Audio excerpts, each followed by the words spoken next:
In the canyon, that's where I long to be, with my three good companions, just my rifle, pony and me.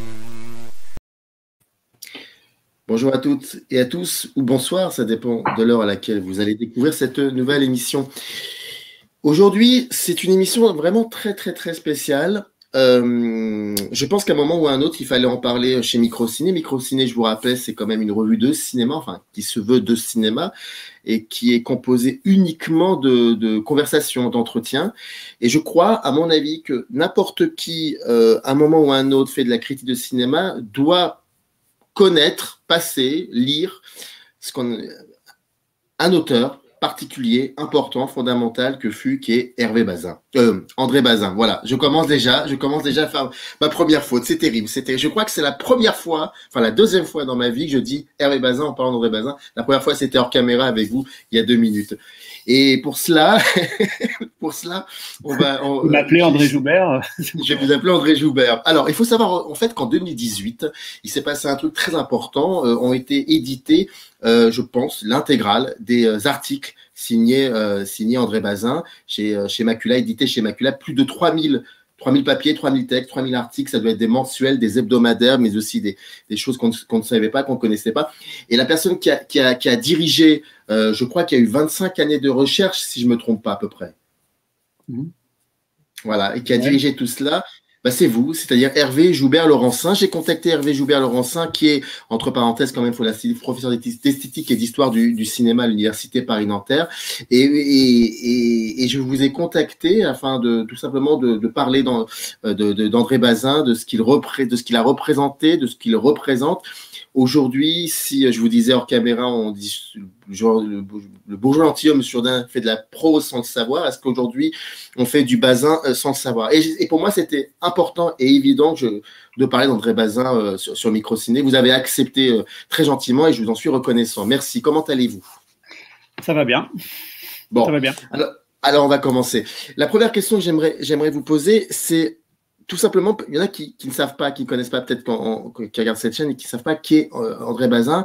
Et quand on parle, par exemple, quand on posait la question à François Truffaut, ou voire même jusqu'à aujourd'hui Jean-Luc Godard, et qu'on leur posait cette question assez importante, qui est pour vous celle qui vous a influencé en tant que critique de cinéma, tout le monde dit André Bazin. Tout le monde dit André Bazin. C'était qui André Bazin? Vous avez cité les 2 personnes parmi ceux qui l'ont connu un petit peu, enfin beaucoup pour Truffaut et un tout petit peu pour Godard, mais qui ont été très influencés par lui, et puis qui ensuite se sont totalement séparés aussi pour faire une vie complètement différente. Donc eux l'ont connu par les cahiers du cinéma, puisqu'en fait Bazin est connu dans le monde entier. En France, c'est un peu différent, parce qu'il est français, il a écrit en français. Mais dans le monde, on le connaît par la nouvelle vague, justement. On le connaît par ce qu'ont pu en dire Truffaut, Godard, Rivette, Chabrol, tous les gens de la nouvelle vague, Cahiers, puisque Bazin est l'un des 3 fondateurs de la revue Les Cahiers du cinéma. Donc il est connu pour cela, puisque les Cahiers du cinéma ont encore et ils vivent toujours, heureusement, avec une équipe que j'aime bien aujourd'hui, avec toute une histoire très différente de celle de Bazin, qui lui a quitté les Cahiers et Le Monde en 1958. Donc c'est très ancien, et néanmoins ça marque encore aujourd'hui beaucoup de gens qui parlent de Bazin presque comme un contemporain, comme quelqu'un qui aurait écrit, sauf qu'il n'écrit pas sur les films d'aujourd'hui, puisqu'il n'a écrit que sur des films entre 1944 et 1958. Alors, il a écrit sur quelques films d'avant 1944, un peu de muets, un peu des films d'avant, des années 30 et des muets, mais finalement très peu, parce que André Bazin, c'est tout simplement, ce n'était pas un professeur de cinéma comme il en existe aujourd'hui, ce n'était pas un théoricien du cinéma, c'était un critique, un pur et complet critique de cinéma. Donc il a écrit sur les films qui sortaient, et il a écrit entre 1944 et 1958, parce qu'il est mort malheureusement. Pour lui, il était extrêmement maladif. Il a eu la tuberculose, mais ça ne l'a pas tué. Il a été tué par une leucémie, donc un cancer du sang, et il est mort à 40 ans. Donc c'est une vie brève et une vie fulgurante, parce qu'il a écrit, comme vous l'avez dit, on a publié avec Macula effectivement l'intégrale exhaustive, évidemment tout ce qu'on a pu trouver. Donc depuis qu'on l'a publié, je pense qu'il y a peut-être, je dirais, 2 petits articles qu'on nous a signalés, mais on a ratissé très très très large et on a cherché dans le monde entier tous ceux qui pouvaient savoir. Enfin, moi, c'est ma définition de l'exhaustivité, hein. On trouve jamais tout, mais au moins à un certain moment, on peut se dire qu'on a été chercher chez tout le monde et personne n'est capable de vous en donner un autre. Donc, c'est un peu un tout, quoi. Et effectivement, ça fait beaucoup d'articles, près de 3000 articles, un peu moins, mais quand même, c'est énorme. Et il a publié tout ça parce qu'il était un critique de cinéma. Donc, on ne se rend pas compte, mais quand on se met à rechercher tout ce qu'a écrit un critique de cinéma, ça va très, très, très, très loin, parce que les critiques de cinéma écrivent sur les films qui sortent, donc écrivent toutes les semaines. Et lui, principalement, il a d'abord travaillé pour Le Parisien libéré, dès la libération de Paris en 1944. Et au départ, c'est une feuille, une page recto verso, parce qu'il n'y a plus de papier en France. Donc c'est le début de la presse libre, après la libération de Paris, après la Seconde Guerre mondiale et le départ des Allemands et des vichistes, donc la fin du fascisme en France. Et c'est très important de dire ça, parce que Bazin, finalement, pour moi, qui ai beaucoup travaillé sur Pasolini et quelques autres, pour moi, c'est très important qu'il naisse au moment de la fin du fascisme en France et de la fin de la victoire contre le fascisme en général, et qu'il soit aussi, en dehors d'être un critique de cinéma, une personne engagée, non pas dans un parti, mais beaucoup plus intéressant au fond, engagée dans l'éducation populaire. Donc c'est quelqu'un qui est aussi une figure majeure de l'éducation populaire, de ce qu'on appelle aujourd'hui l'éducation artistique et culturelle, hein. Ça ne portait pas ce nom à l'époque, mais ça s'appelait éducation populaire. Et donc pour le cinéma, c'est l'une des figures majeures de l'après-guerre, disons 1944-1948, quand ça a eu des très beaux jours et quand on y croyait vraiment à l'élévation culturelle du pays, et ça ne passait pas par l'université, hein, à différence d'aujourd'hui, où les choses ont complètement changé, puisque une grande partie de la population va à l'université. Donc, il se passe quelque chose à l'université. Moi, je suis très content d'y être, pour cette raison aussi. Mais l'éducation populaire existe toujours. Et à l'époque, c'était ça qui, avec le cinéma, pouvait donner l'espoir de monter le niveau culturel de la société à travers le cinéma. Voilà, Bazin, ça a été sa passion. Il l'a découvert. C'était un art peu répandu au fond chez les intellectuels, au moins les universitaires, et lui devait faire une carrière pas exactement universitaire, mais enfin dans l'éducation nationale, hein. Il aurait dû être, je sais pas, inspecteur de l'éducation primaire ou instituteur, disons super instituteur, et parce qu'il a été jusqu'à l'école normale supérieure, mais tout d'un coup il est tombé dans le cinéma au moment de la drôle de guerre. Il a été déporté à Bordeaux, il a rencontré un ami dont les parents avaient des cinémas, et il a commencé à voir des films, et ça ne s'est plus jamais arrêté. C'est une personne qui ensuite n'a plus jamais arrêté, a été dans tous les festivals et est devenu petit à petit le grand critique reconnu au bout d'une dizaine d'années. C'était vraiment si on va à la fin des années 40, tout d'un coup, Bazin est le critique de cinéma le plus célèbre, qui va dans tous les festivals internationaux, qui en quelque sorte représente la France. Donc c'est vraiment une carrière fulgurante, et quelqu'un qui a écrit énormément. Donc d'abord Le Parisien libéré, et si on continue après la première page recto verso de 1944 à la libération de Paris, ensuite ça devient un journal qui existe toujours aujourd'hui, et Bazin a été le critique de cinéma en faisant 2 ou 3 critiques par semaine jusqu'à la fin de sa vie. Donc ça fait déjà 1300 articles, si vous voulez, ça va vite. Et ensuite, il y a tout le reste. Et donc tout le reste, les choses très importantes, c'est la fondation des Cahiers du cinéma.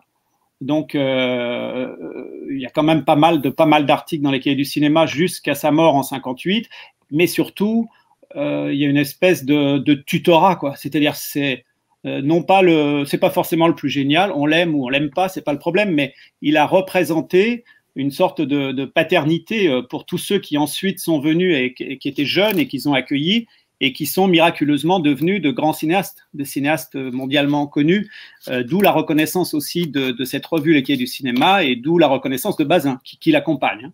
Même s'il n'était pas d'accord avec les jeunes, il adorait ces gens qui étaient jeunes et qui pensaient pas comme lui, qui regardaient pas le cinéma comme lui, qui n'avaient pas la même cinéphilie.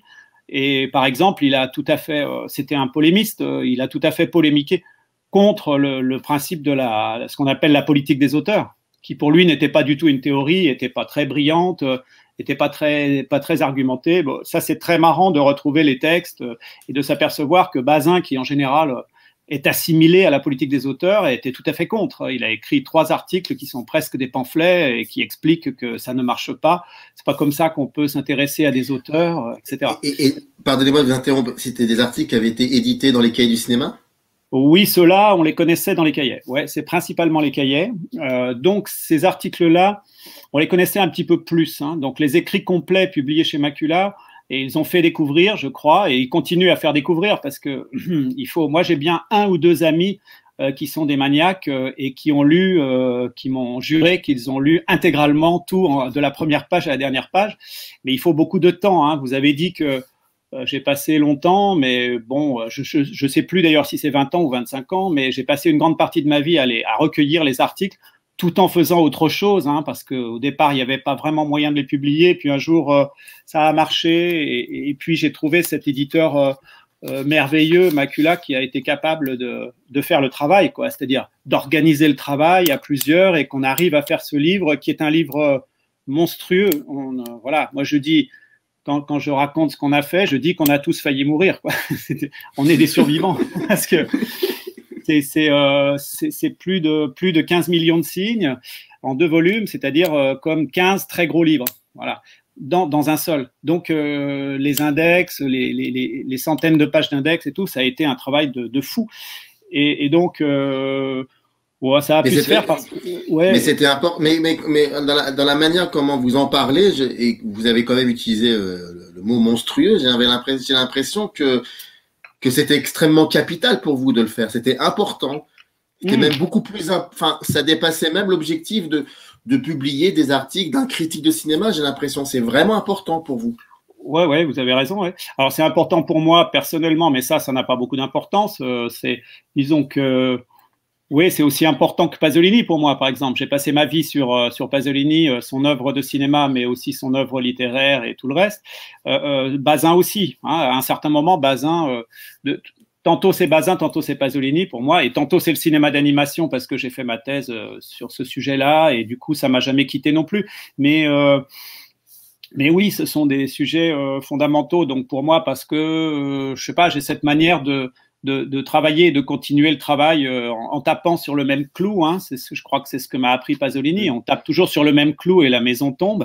Donc, pour arriver à faire tomber les maisons, c'est-à-dire aussi les construire, il faut toujours taper sur le même clou. Donc oui, pour moi, oui. Mais fondamentalement, c'est pas ça qui compte. Ce qui compte, c'est que c'est une expérience culturelle. C'est aussi une expérience culturelle internationale, mais c'est une expérience culturelle pour la France, fondamentale d'avoir à disposition l'ensemble, même ce serait quelqu'un d'autre de Bazin, ce serait aussi important. Mais il se trouve que Bazin, c'est le bon sujet et c'est la bonne personne parce que je crois, d'abord parce que c'est un écrivain, donc un vrai écrivain qui écrit très très bien et un très bon critique. Et donc, on ne s'est pas ennuyé. C'est-à-dire, on a pu aller jusqu'au bout. Mais je trouve que c'est un peu une œuvre, pas une œuvre d'art totale, mais une œuvre, enfin, un événement sociologique important, quoi. Il faut, parce que ça permet de saisir toute une époque, et toute une époque très, très importante pour ce qu'on vit. C'est-à-dire, qu'est-ce qui s'est passé de la fin de la Seconde Guerre mondiale, donc essayer de rebâtir une société après 4 ans de fascisme, et en faire une société vivable, parce que au fond, c'était ça le but de Bazin quand il était éducateur, disons, mais quand il écrit, c'est la même chose. Le cinéma pour lui, c'est ça. Donc, c'est aussi la fondation de la société française, et éviter ces dérives, c'est parce qu'il y a un fond. Voilà, il y a un fond dégoûtant dans la société française aussi, il y a un fond fasciste et il y a aussi un fond massif, progressiste, très beau et très fort, et c'est une lutte incessante quand même. Donc je trouve que voilà, le travail sur toute une vie d'écriture qui va jusqu'en 1958, c'est-à-dire très exactement la veille de l'arrivée de Gaulle, quoi, la veille de la Ve République dans laquelle on vit toujours. On n'est toujours pas passé dans la Sixième République. Donc, entre 44 et... On a toute la Quatrième République.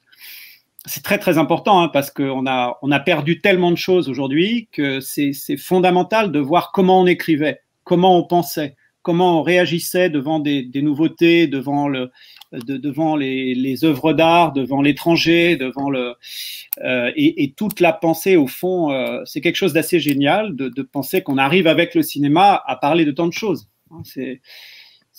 Mais comment elle était la critique de cinéma française avant Bazin? Avant Bazin, je vous pose la question, pardonnez-moi de vous interrompre, je vous pose la question parce que vous avez utilisé le mot fascisme et je crois que c'est très très important parce que, par exemple, quelqu'un comme Lucien Robaté qui a été critique de cinéma dans les années 40, mais qui a aussi travaillé pour Je suis partout, qui était un collabo. Enfin, elle était comment cette critique de cinéma avant que Bazin commence à questionner le cinéma? Bah, on peut pas dire que Bazin est antifasciste et qu'avant elle était fasciste, évidemment, hein, pas du tout. Non, Robatet, c'est Truffaut l'a apprécié, on peut le juger en bien, en mal pour ses critiques et en mal pour ses options politiques, à mon avis, mais globalement, la critique, elle est très diversifiée et Bazin n'est pas si différent de la critique qui existe. Hein. Disons, la différence, c'est que la critique est née très probablement à la fin des années 10, parce qu'avant, il n'y a pas vraiment de critique, comme il existait pourtant une critique d'opéra, une critique de musique, une critique littéraire. Donc, on a une grande tradition qu'on peut même faire remonter très, très, très, très loin. Hein. Les écrits sur l'art, ça existe depuis l'Antiquité, et la critique proprement dite, c'est plus une invention du 18e, 19e. Et la critique de cinéma, elle vient après, mais pas tout de suite. Donc, il existe d'abord des films sans qu'il y ait de critique. Après, dans les années 20 et dans les années 30, et notamment en France, il y a eu toute une critique qui allait avec l'importance des ciné-clubs au premier sens du terme, pas au sens de Bazin de l'après-guerre, mais avant-guerre, et qui allait pas mal avec les avant-gardes aussi, et les artistes avant-gardistes dans le cinéma. Donc, il existait une vraie critique, mais elle est moins connue, on la connaît moins. Il y avait aussi un aspect, dans ce que disent les historiens, un aspect vénal, quoi. C'est-à-dire, on pouvait faire de la critique. Bon, peut-être qu'aujourd'hui, ça existe encore à nouveau, hein, notamment avec la télévision. Un aspect vénal, c'est-à-dire qu'on va non pas se faire payer, ou plus ou moins se faire payer directement ou indirectement pour parler en bien des films qui sortent pilotés par l'industrie, quoi. Donc, la critique peut être ça aussi. Elle l'a été assez peu, mais en partie. Puis après, c'est complètement terminé dans l'après-guerre. Avec Bazin, cet aspect-là ne revient pas vraiment. Et donc, la critique devient une chose... c'est bizarre, parce que disons qu'en France, la critique devient une chose un peu essentielle, quoi, une chose qui fait partie de la culture. Voilà. Donc la différence peut-être, je ne dis pas que ça tient à Bazin, parce qu'il y a bien d'autres critiques qui sont comme Bazin, très très importants, qui ont beaucoup changé l'histoire. Mais à l'époque de Bazin, disons, justement cette époque-là, d'après la Seconde Guerre mondiale, on pourrait dire qu'en France, il y a eu une petite aventure étonnante sur laquelle on vit encore, hein, d'ailleurs. Sinon, vous ne seriez pas là, je pense. Ce serait impossible que vous soyez là et qu'on s'intéresse à vous, qui parlez avec plein de gens à partir de cinéphilie, de gens qui ont vu des films et qui parlent ensemble.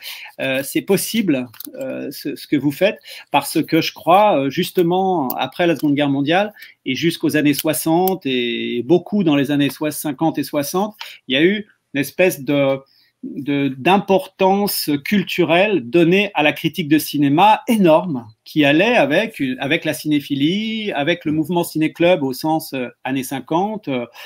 Et voilà, Bazin est là-dedans. Bazin est porté par ça. C'est pas lui qui fait ça, mais il est porté par cette idée que la critique peut être très importante. Un peu comme je disais juste avant, ça peut parler de la société. Le cinéma peut parler de tout. On peut dire des choses fondamentales sur la politique, sur les choses, sur la vie, sur la société, sur la psychologie, sur l'amour, sur le sexe, etc., à travers le cinéma. Et ça a été, moi je crois que c'est toujours vrai, mais ça a été vraiment très très mis en avant avec cette forme d'écriture très particulière au fond qu'est la critique de cinéma. Et qui a dérivé sur pas mal de trucs, hein, notamment ce que je fais moi. Hein, ça vous justifie vous, mais ça me justifie moi. C'est-à-dire, nous qui sommes des profs de cinéma et qui faisons soutenir des thèses et qui faisons des cours et des séminaires et des colloques, etc. Et aujourd'hui, c'est institutionnalisé.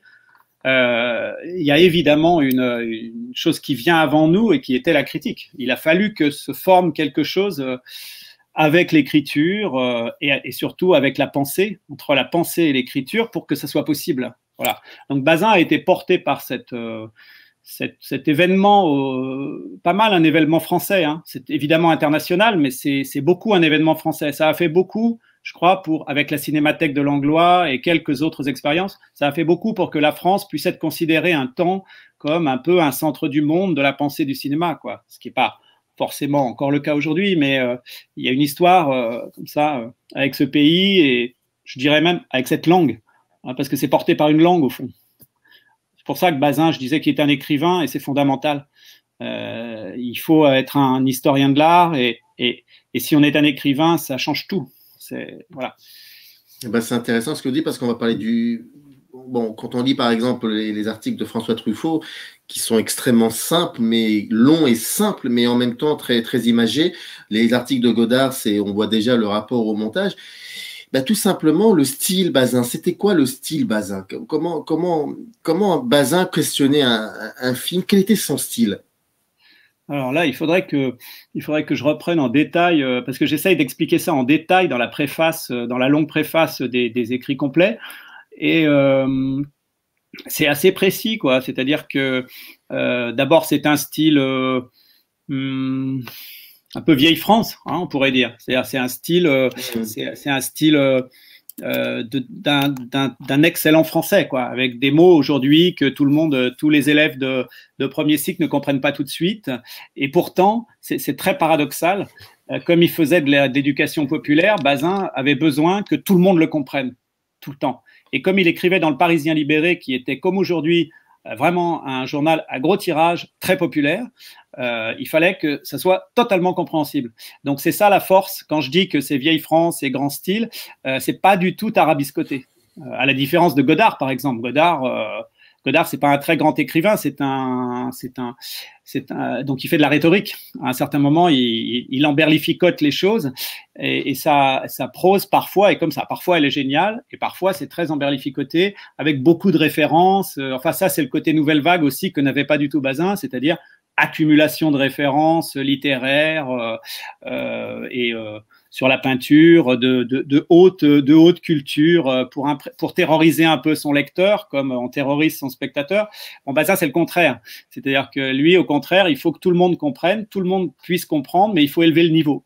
Voilà. Donc, son style, c'est toujours très, très sérieux et il considère toujours... Alors, c'est marrant parce que c'est un peu comme disait Eisenstein, il faut travailler autant en plan large qu'en gros plan, quoi. Et il faut tous les plans.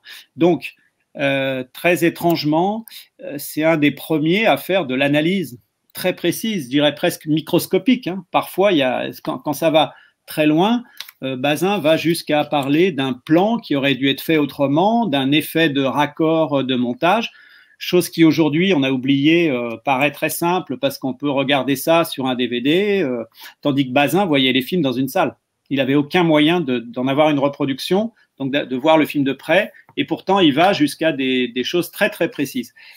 Et de l'autre côté, il prend les choses de façon très très large, en n'oubliant jamais qui est l'auteur, mais surtout dans quel, comment dire, son truc, c'était d'essayer de trouver des genres et des sous-genres, et des sous-sous-genres, des sous-catégories de films, en essayant de rassembler les films entre eux, en disant, voilà, c'est le tel type de film, et avec ce système de genres et de sous-genres, il arrivait à essayer de les replacer dans un flux. Et là, c'est l'autre côté qui est, alors là, complètement démodé et qui a été très peu suivi dans l'histoire, je dirais, c'est le côté évolutionniste de Bazin. Et il y a très peu de gens aujourd'hui qui s'intéressent à ça, c'est comme l'évolution des formes, comment évoluent les formes de l'ogive dans les cathédrales au cours des siècles, hein. Bah, lui, dans le cinéma, il fait de l'évolutionnisme, c'est-à-dire qu'il veut montrer qu'il y a des formes et que les formes bougent et qu'il y a des formes liées à une certaine époque et que les cinéastes sont capables de se mettre dans une espèce de vague formelle qui tient à une époque ou bien ils sont dehors. Vous pouvez donner un exemple, s'il vous plaît? Ouais. Un exemple C'est très intéressant ce que vous dites, ouais. Mais j'arrive pas à… Ouais, c'est très peu répandu, hein, l'évolutionnisme dans le cinéma. Il y a très peu de théoriciens évolutionnistes du cinéma. Au fond, Bazin est l'un des rares à avoir fait ça. Et donc, ça se retrouve par exemple dans le texte le plus célèbre, hein, Évolution, qui n'est pas un texte très bon, à mon avis, dans le petit volume Qu'est-ce que le cinéma, parce qu'il a fait du copier-coller avec plusieurs textes et du coup, ça devient un texte un peu lourd, alors que les textes originaux étaient très très beaux.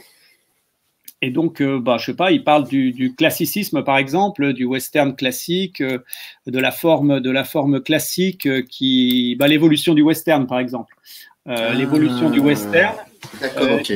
Il montre, par exemple, qu'il y a une sorte de néo-western. Alors aujourd'hui, quand je dis qu'il n'y a plus d'évolutionnistes, c'est pas tout à fait vrai, hein, parce que vous avez des gens aujourd'hui qui parlent de néo-western, justement. Bon, et de même que Bazin parlait de néo-réalisme. Il n'était pas le seul, mais il a été l'un des principaux à essayer de définir ce que voulait dire néo-réalisme. Donc, le réalisme évolue. Il y a un nouveau type de réalisme. On va faire le rapport à la réalité n'est pas le même, et donc il y a des formes de réalisme qui vont changer en Italie dans l'après-guerre pour des raisons objectives, etc. Et puis il va y avoir une sorte de deuxième néo-réalisme parce qu'il va le retrouver même chez Fellini, même dans les derniers, même dans Voyage en Italie de Rossellini, qui était considéré comme pas du tout du néoréalisme pour les Italiens. Et Bazin dit, mais si, c'est toujours du néoréalisme, mais c'est un néoréalisme différent. Voilà, parce que lui voit une sorte d'évolution possible dans le néoréalisme. Après, il va dire il y a des décadences du néoréalisme parce qu'il tombe devant des films exotiques, un peu ridicules, pour faire de l'argent, pour montrer des femmes nues, etc., dans le cinéma italien. Et il dit, voilà, c'est du néo-exotisme. Enfin, il y a une sorte de décadence. Et puis le western, il y a un truc qui s'appelle le sur-western. Il invente un genre, le sur-western. Et donc le sur-western, c'est le western un peu psychologique, psychologisant, qui n'est plus fondé directement sur l'action, sur le gunfight, sur les courses, sur le paysage, enfin un peu moins sur le paysage. Et donc c'est un western qui prend conscience de lui-même. Et il voit ça au milieu, à peu près vers 1950.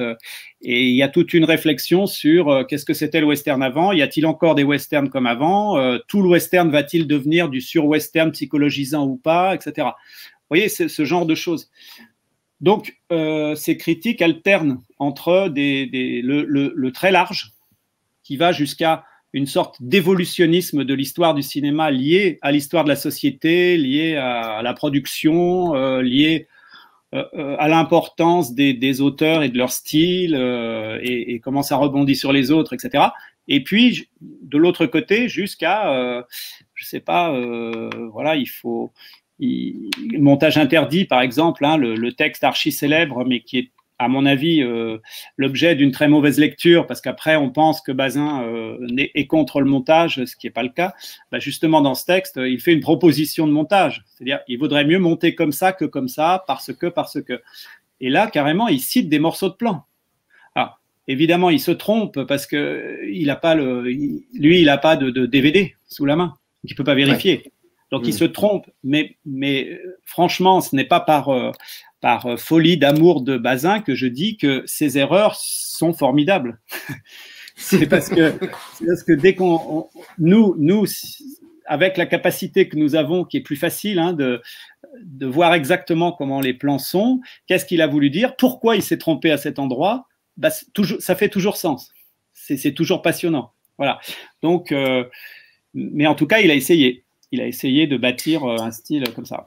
C'est drôle parce qu'il y a un article très célèbre, pardon, excusez-moi, c'est pas un article très célèbre, c'est un des derniers textes de Serge Danet. D'ailleurs, c'est marrant, je dis Serge Danet parce qu'en plus de cela, j'avais lu quelque part que Jean Douché lui aurait dit que il aurait pu être un peu l'héritier de Bazin dans l'oralité, mais aussi dans son regard sur le cinéma. Bref, pour rebondir sur ce que vous disiez sur les erreurs formidables, vous connaissez ce fameux texte sur Capot, où il parle des contes de la lune vague après la pluie, et il explique que c'est le travelling qui tue finalement, et quand on voit le film, il n'y a jamais eu de…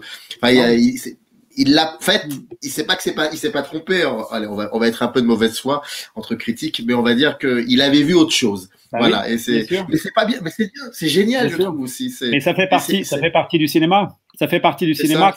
Quand on fait comme moi toute sa vie, on fait de l'analyse de films. Bah, en plus de considérations générales sur les auteurs, sur les films, on n'arrête pas de voir des films image par image, plan par plan, etc.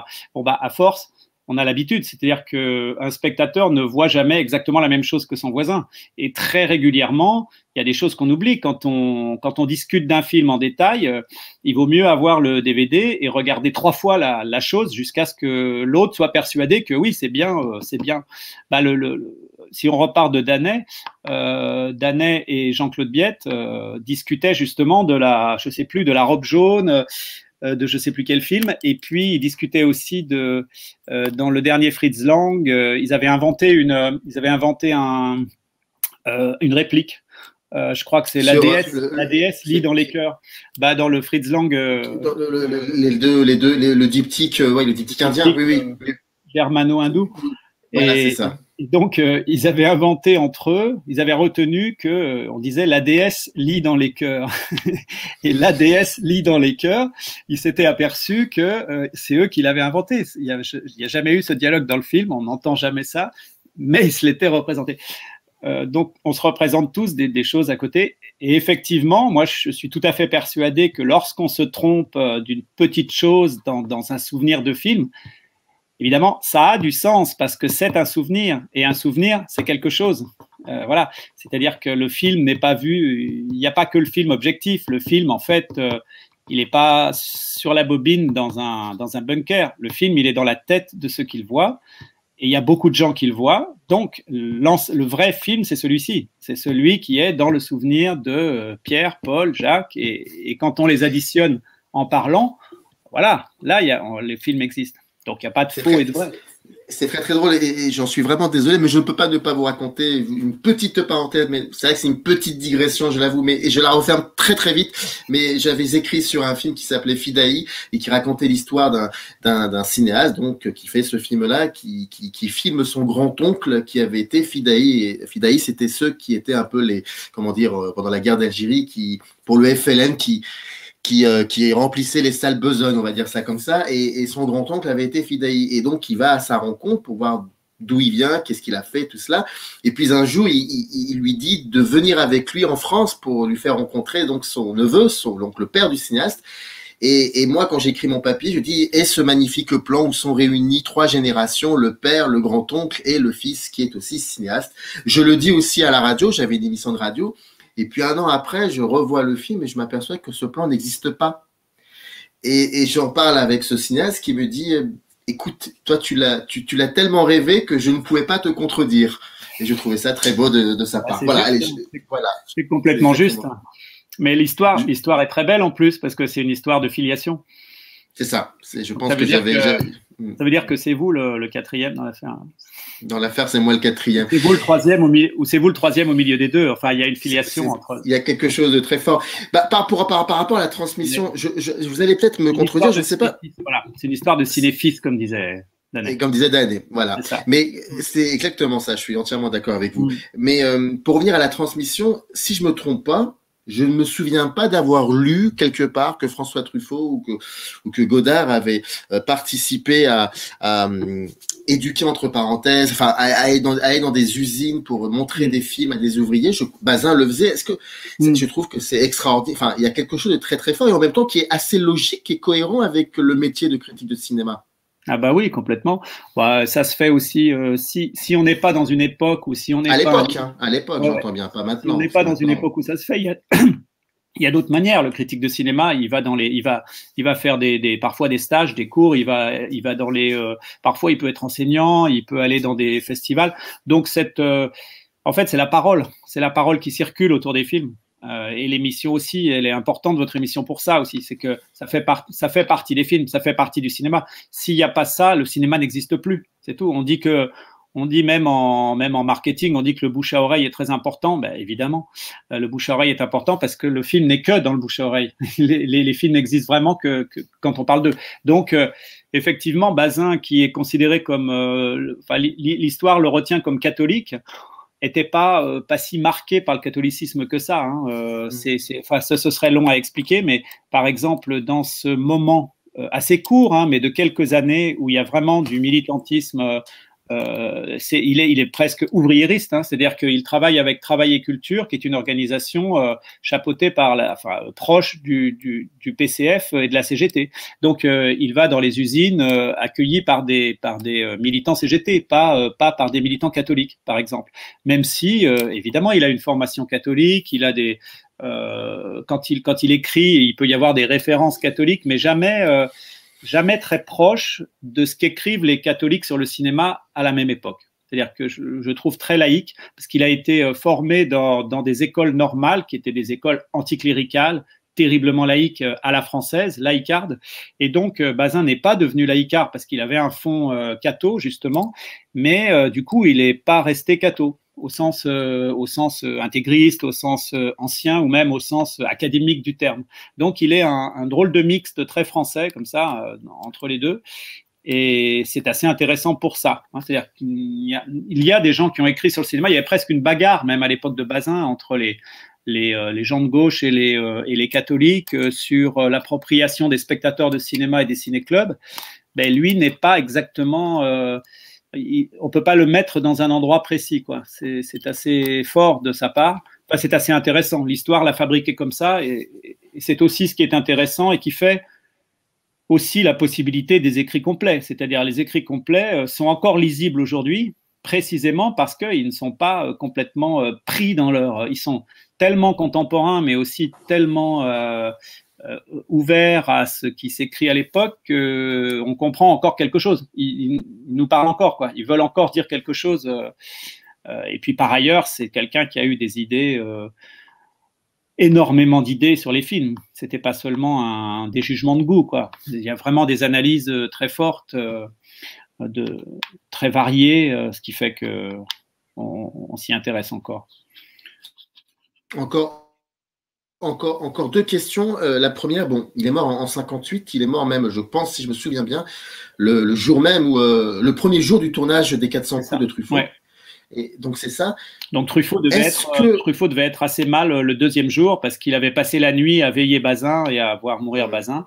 Et ensuite, il a refait son deuxième jour de tournage. Oui, c'est très... Ouais. Mais ce que je voulais savoir, c'est impressionnant, c'est dramatique de savoir que il les a suivis en tant que critique de cinéma et il ne saura pas ce qu'ils sont devenus en tant que cinéaste. Ouais. Quoique je pense qu'il a dû voir quelques courts-métrages. Il a dû voir il a vu assez peu, c'est assez difficile à dire, mais il les défendait déjà. Parce qu'effectivement, il a pu voir quelques courts-métrages et il écrit sur un Chabrol, il écrit sur un, je crois, le premier Chabrol, et puis sur des courts-métrages de Rivette. Et on voit bien qu'il est complètement prêt à les défendre, parce que c'est très excitant de voir que des camarades d'une revue tout d'un coup se mettent à faire du cinéma, et en plus du cinéma intéressant, et en plus du cinéma un peu, enfin pas un peu, rénovateur, quoi, vraiment différent. Donc oui, je crois qu'il les aurait défendus. Cela dit, moi, je suis sur la ligne plutôt d'essayer de montrer qu'il y a un écart entre Bazin et la Nouvelle Vague, parce qu'on a trop longtemps, trop facilement assimilé Bazin à tout ce qu'a fait la Nouvelle Vague, ce qui est impossible puisqu'il n'était pas d'accord avec la politique des auteurs. Mais pour les films, en même temps, que dire? C'est impossible de prédire. Et ce qu'on peut savoir aussi, ça, pour moi, c'est une autre manière de répondre à cette question étrange de qu'est-ce qu'il aurait pensé de la Nouvelle Vague, c'est que Bazin était prêt à faire un film.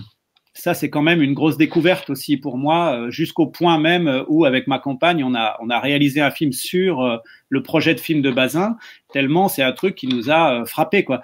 Et donc, Bazin avait été contacté par un très grand producteur, le producteur de Renoir et ensuite le producteur de la Nouvelle Vague, pour faire un documentaire de court-métrage sur les églises romanes de Saintonge, et il a commencé le travail. En fait, il a fait, et puis c'était exactement au moment où il est mort de sa leucémie, et donc tout s'est arrêté.